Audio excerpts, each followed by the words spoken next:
My current knowledge of animation is probably, in terms of like knowing how it works, is zero. All I probably know is from when I was a little kid watching sort of morph and sort of stop frame animation on TV and watching cartoons. I can see how it could be used in a history lesson. In my mind, I can imagine it, how it would be used. But as for actually using it, no. Will Rennie is the head of history at Hatch End High School in North London. He's been teaching for 18 years. Will has never made an animation, but would like to know more. So we've challenged him to find out as much as he can about using this technology and to transfer the skills he picks up into his own classroom.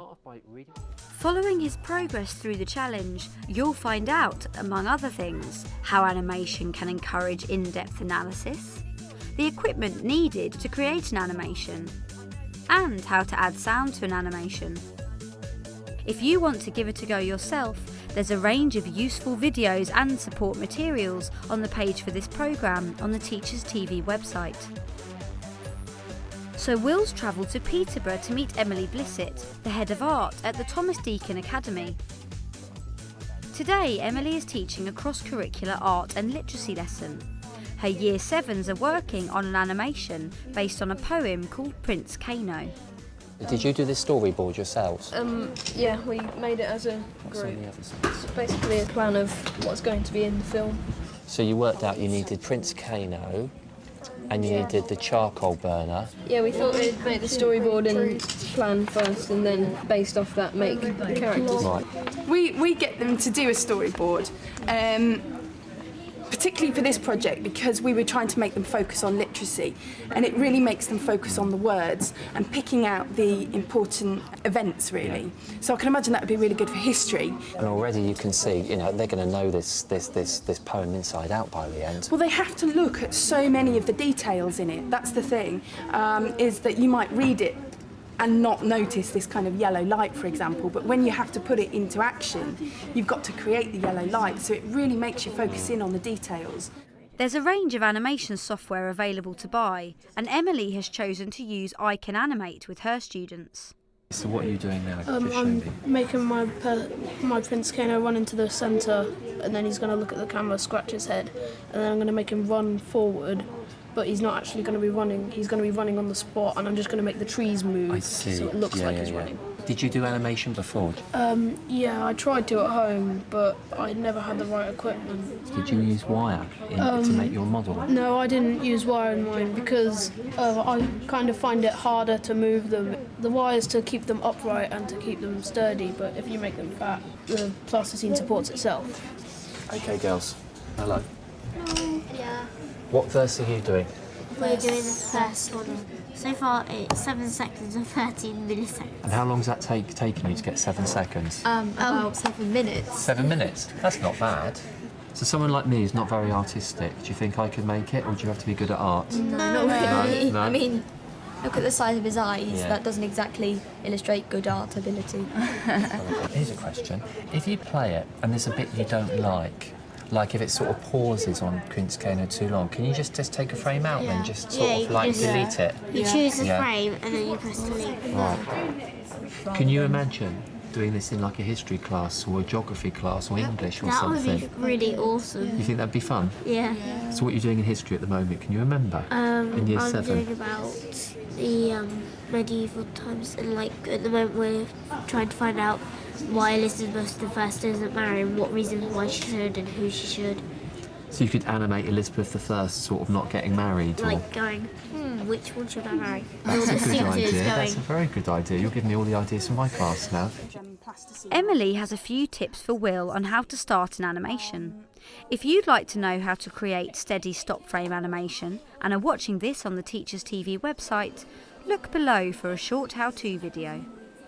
And can you move the camera? I mean, I saw some of the kids doing that for like close-ups and Yeah, things. you can do if that's what you want. There's nothing worse than moving your camera if you don't want that to happen. But if you do want to zoom in on things, you can do it gradually, so you can move the camera. But it's always a good idea to have a mark where it started off, so you can move it back to where you wanted it to be.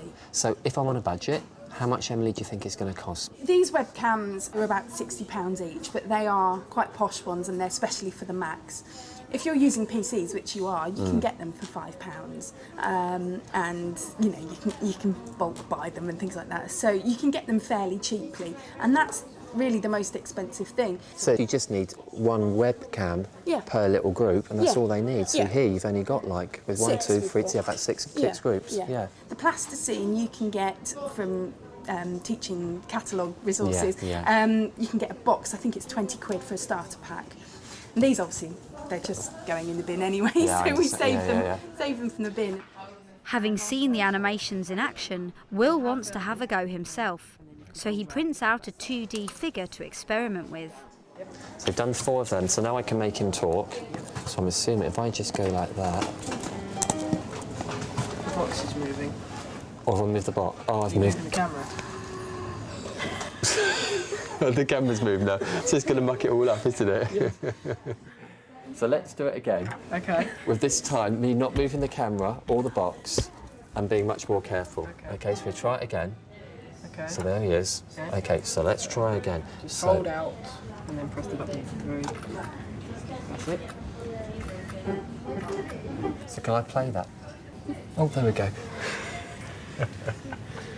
Animations can include sound effects and narration. There's a how-to video on adding sound to an animation for those of you watching on the Teachers TV website. Stood a charcoal burner wearing a black hood. Once you've got your frames taken, if you share it, you can now open that little clip in iMovie.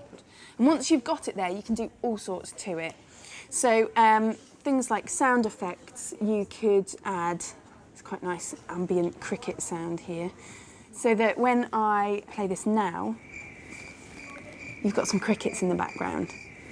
Once complete, the students watch and evaluate the animations.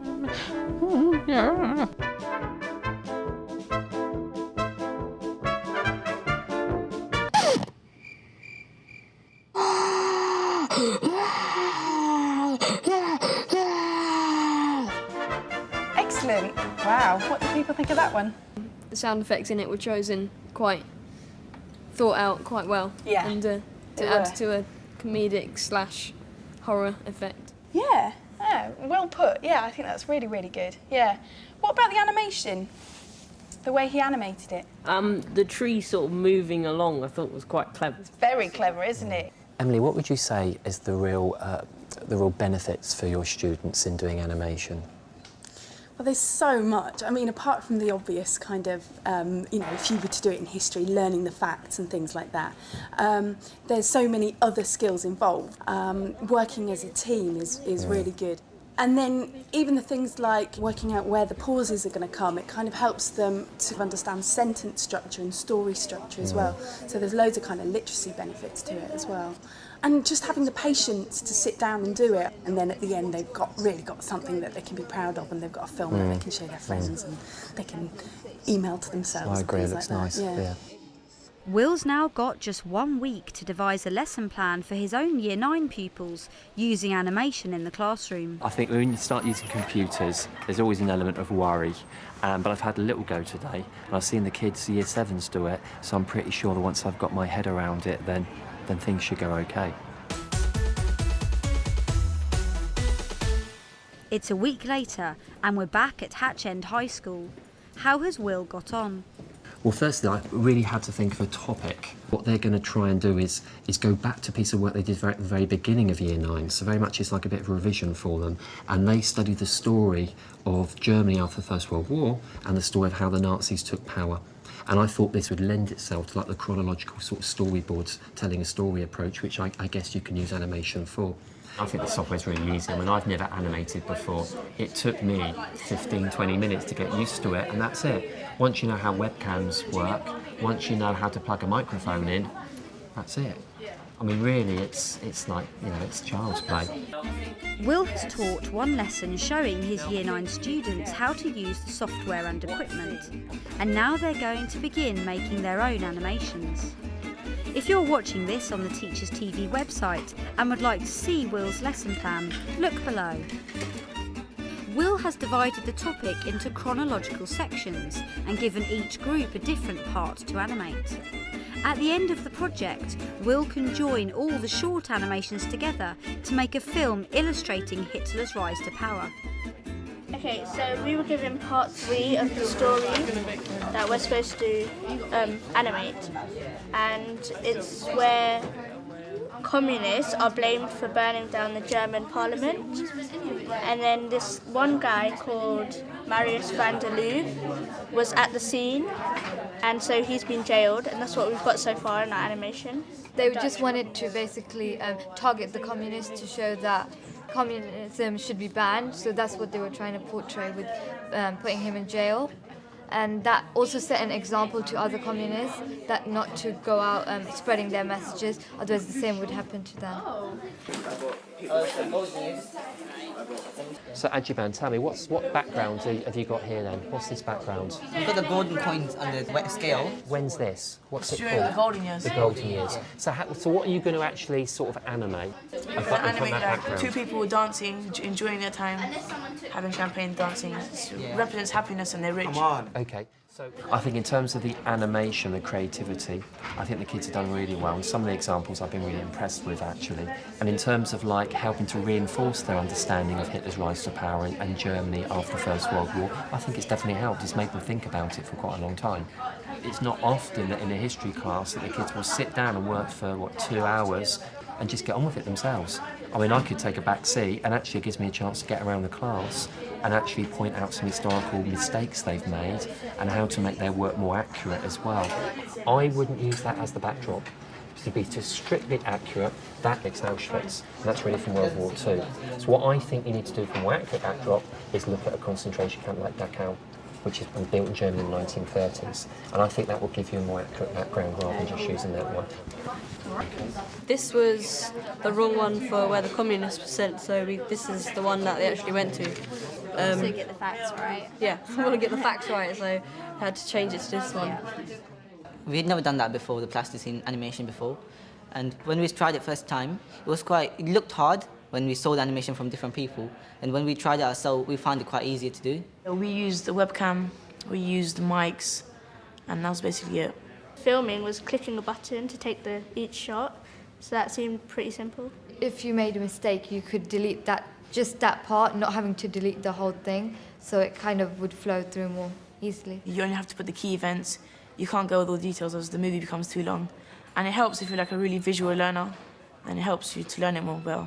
Yeah, we definitely enjoyed it more. It's more practical work, and when you do practical, things stick to your mind and you won't forget it. I thought it went very well, actually. I think it's improving ICT skills. I think it's improving their sort of creative skills. In terms of their historical skills, it's making them think about things in more detail. It's making them think of how one event actually links on to the next and causes the next events. It's making them think of the whole sort of story and selecting the key issues that they need to illustrate. I think the most important thing is the kids are enjoying it. And I think it's too often that history can be viewed as a subject that's not very creative. It's actually making history fun.